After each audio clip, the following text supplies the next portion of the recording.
What's going on there, YouTube? Back again on the K10 build. Saw a video put up yesterday. Cut the bed and got the right length. Still got to do some body work, and it still needs some work. But today I just was I don't know. I was in the mood to mess with the suspension. I had an idea last night about lowering the body down on the chassis, since it did seem set a little high. I mean, it would have worked really well the height it was.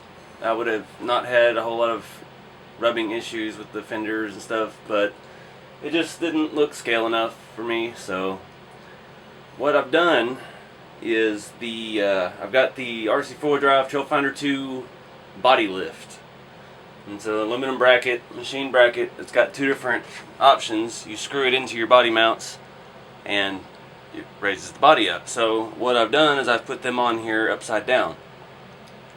And I've mounted the body. I haven't got the screws and stuff all set up yet, because this body is wider a good bit than the Mojave body. So it's pulling it in a little far. I've got to figure out a way to shim it and space it out a little bit. But just for now, I got it mocked up at the new height. And it is, the tires are going to rub. Since I reversed these wheels, they stick out. So they're going to rub and turning, and it's going to rub during flex.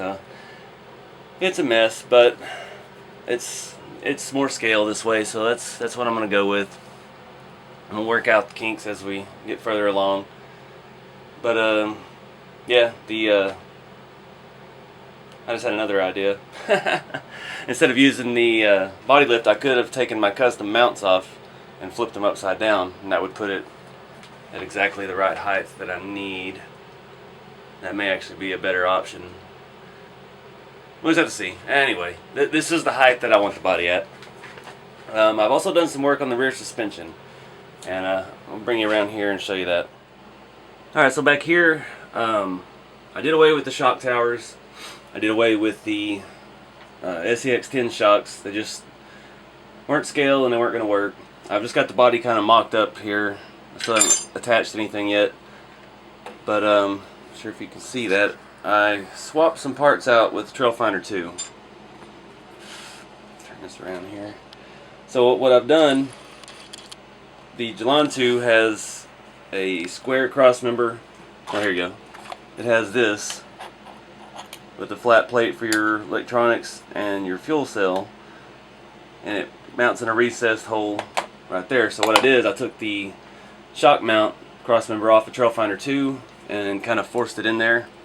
It is a little snug. It pulls the axle rails apart just a hair. I could probably trim it down. Right now, still everything's just mocking it up, kind of preliminary, seeing what's going to work and what isn't. So yeah, got that in there. I put the ultimate scale shocks that were on that truck. It's really soft. It's got a ridiculous amount of flex for this truck. But it overall it works. It's not rubbing anything. I think it'll be alright. So that's one problem down. That allows me to lower the bed down to the right height as well. So now the bed can actually go lower. It can set flush on the cross members on that chassis.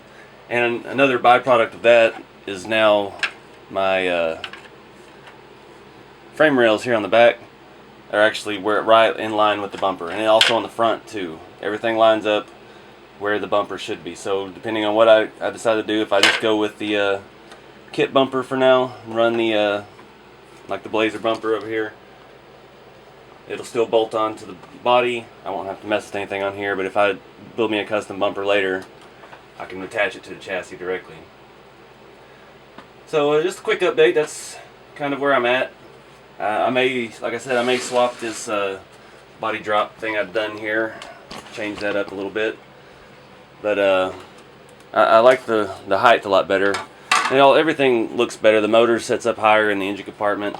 It just looks a little bit more scale to me. I know it's still not a scale motor and stuff, but anyway, that's where we're at. Just another update. So thank y'all for watching. Stay tuned for more.